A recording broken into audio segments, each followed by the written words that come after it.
Hey guys, Matt here with another 6 Sages Gaming video deck spotlight video brought to you by Gamers Gauntlet. Today we have for you the Alice's World deck. This is just one variation of it.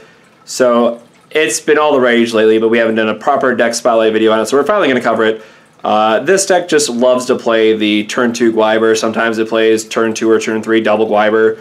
The deck just does a lot of crazy things. So it's definitely one of those decks that you need to play.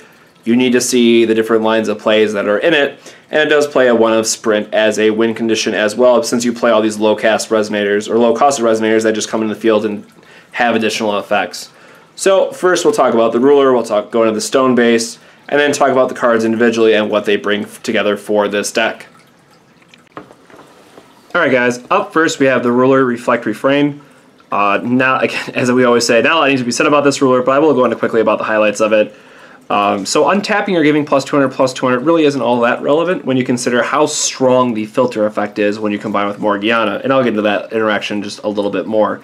So in this deck, as long as you have Morgiana on the field, you almost always want to do the filter ability. And then on the other side we have Refrain. Being able to counter a Stoning to Death or an Endless Night, something that's going to threaten your Gleipnirs, is very relevant. And then of course we can also pay 4 to tutor for any card that we want.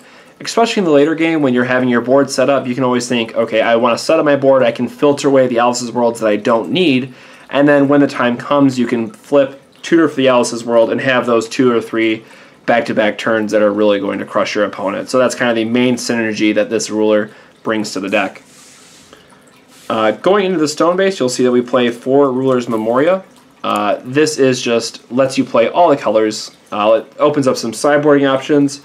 Our deck is very centered around, a more green, blue, white focus, but if you want to play some Demon Flames out of the sideboard, or maybe you want to play like Spiral Despair if you're expecting a control-heavy meta, these really do open up a lot. And because we do play 9 Regalia in total, the 4 Orbs, 4 Gleipnirs, and 1 Horn of the Sacred Beast, more often than not, especially with that turn 1 filter, you're going to be able to find a Regalia to make those come into play untapped, so you can still play out your turn. Again, there's going to be some turns where it doesn't come into play and you're going to miss your turn 1, but hopefully that doesn't happen since there's only 4 of them. It did happen in one of our duel videos, which you might be watching, so if you haven't checked that out, make sure to check out our other duel video where we highlight this deck. Then we have 4 Stones of Deepwood. Again, our most important plays early on are going to be either our turn 1 Elvis Priest or our turn 1 Cheshire Cat or Morgiana, which is the absolute pinnacle play that you want to be doing. Or you want to have it in, your turn 2 is going to be one of those cards I just mentioned. Again, a lot of this is going to be, you want to focus on playing those Elvis Priests, Morgianas, or Cheshire Cats, anything those low drop resonators, which are going to let you play that early Gleipnir, or find those missing pieces that you might have. And because playing all our stuff on curve is very, very important, we have 2 Moonshades to fill out the deck. Yes, paying the 200 life isn't always the best option, but being able to tap this for any color that we need, especially if it's that light that we need for Gleipnir, which we're otherwise very light on. We use Adam Broly sometimes to filter the light, but having those 6 will sources, being the 4 Ruler's Memoria and 4 Moonshade, really help out finding that attribute that you need to cast the Gleipnir.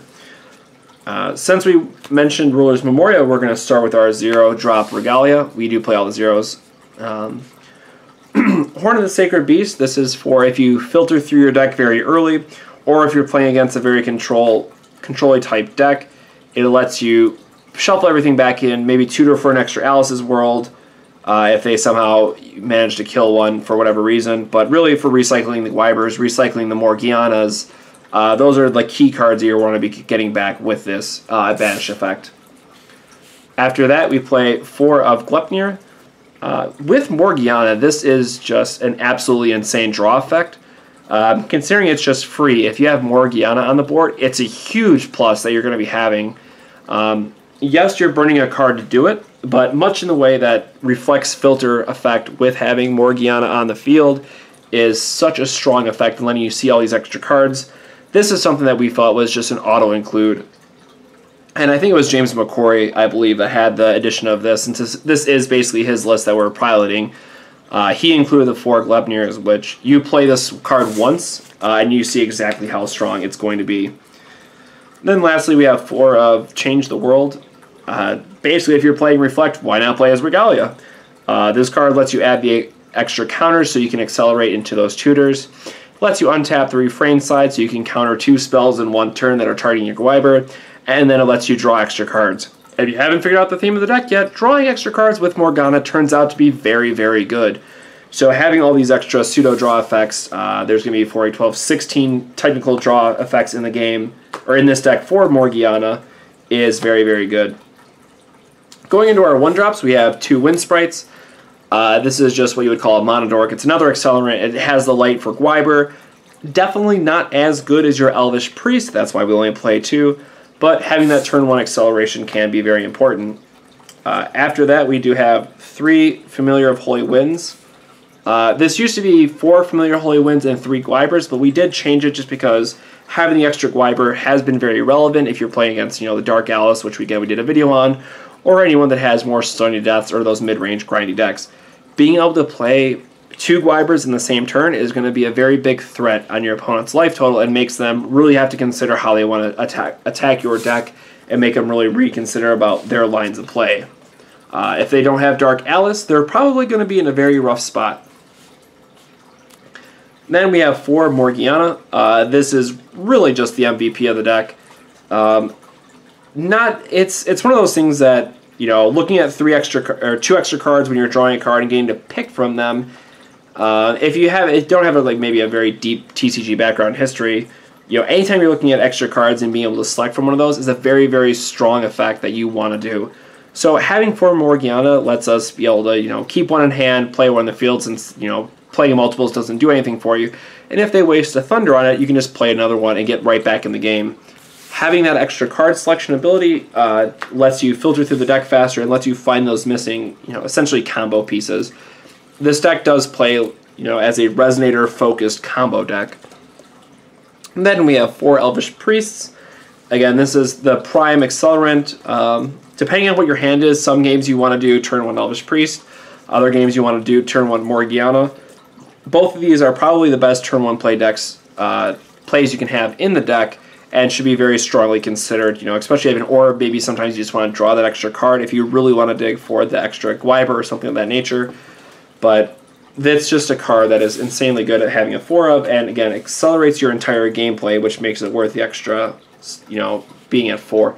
And it can also produce an quote-unquote extra will with Adam Broly. If you tap the Elvis Priest, then play an Adam Broly off of him to then play a Harras or maybe some other 2-drop.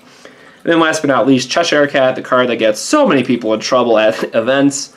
Cheshire Cat in Morgana is just a very deep mechanic that you need to resolve correctly, or if you happen to look at extra cards, it's going to be upgraded to a point where it might get you a game loss. So this is where I've been quoted several times that I will personally never play Alice's World at a large event, because if judges are trained to look for such interactions where you're looking at extra cards where a player is used to having Morgana on the field and then they don't, those can add up very, very quickly, and it feels really bad to get knocked out of top 8 for such effects. And we did see someone that got knocked out of top 8 at ARG Nationals and almost got DQ without prize from the entire event. Thankfully, it was just a misunderstanding. But the point is that this is a very easy mechanic to mess up, or interaction to mess up, that can cost you big, especially if you're trying to play for a flight to Japan. It's not something that I would want to have to play nine rounds perfectly and not get DQ'd from. Going into our 2-drops, we have 2 Harras. Again, just another draw effect. Actually, this would make it 18 draw effects technically in the deck.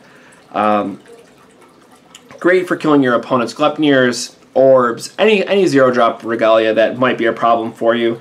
And is a 5/5 body, which, isn't always the most relevant for attack and defense, especially if you're staring down, say, a Lancelot. But if even this just connects once, it's basically a free Thunder to your opponent's face.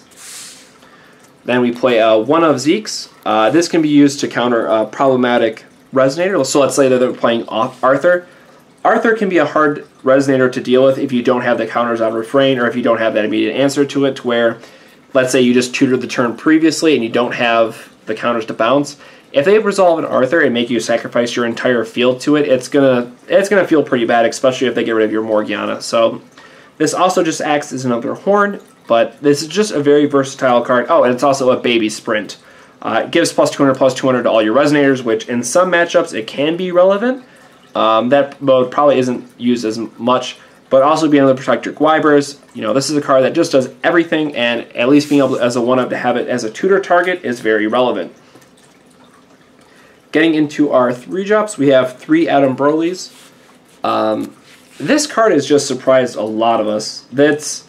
It's something that we might not have given enough credit at the start, but we keep building these decks with this card, and if you're, you know, banishing a Cheshire Cat to draw an extra card, you're banishing Elvis Priest to produce, you know, technically 2 will.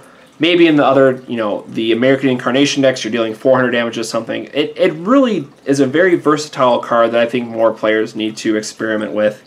In this deck, it lets you have some, you know, you sack off the Elvis Priest and a Cheshire Cat, so then you get to draw a card and produce another will. Maybe you filter into another Cheshire Cat, and if you have Morgiana on field, then you can set up your next turn even better. So this is a card that it can also block Lancelot if they don't have a pump effect, they don't have, let's say they're not playing Reflect, they don't have a Pure Stone. This can just stop a turn 2 Lancelot cold, and they can't do anything about it, thus protecting your life total. So this card actually does a lot, and I'm glad that we saw the Reflect nerf, that they just can't, you know, buff a Lancelot on their turn, so you can revenge swing into a Lancelot too, to make them, you know, really have to think about what kind of combat tricks they're going to be doing. Rounding out our 3-drops, we have a 1 Sprint of the Beast Lady. Again, you only play 1 because you want to tutor it. Because we play a plethora of low-cost Resonators, you can get yourself into a board state where you just flood the board. If they're not playing Cinderella, spam out all these guys, play a Sprint of the Beast Lady, and you can often just win off having +600 to the entire team. And getting those couple attacks early can really, you know, OTK essentially your opponent, especially if they're like 3,200 life or something around there. The king of the deck himself, Guiber, as I throw them into the end of view. This is really the main focus of the deck. It's a 1200, has evasion, has the flying to get over whatever they're playing with.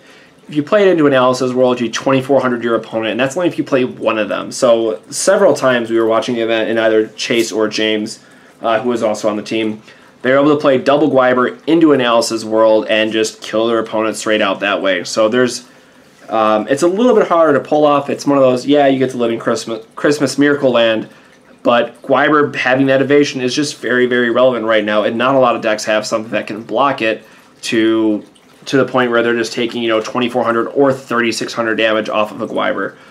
So this card has been absolutely amazing in these decks, and is basically the whole reason why the deck is around. And then lastly, the namesake of the deck itself, Alice's World. This deck plays as a 3-of, some have played 2. Some played no Alice's World, but they played 2 sprints and one extra Hera instead. And they mess the numbers otherwise. But basically, all the decks work together. They share like 33 or 35 of the same cards. Alice's World, as I was just saying, it lets you get that extra attack in with Guiber. It lets you have an extra turn to maybe set up your board for that sprint.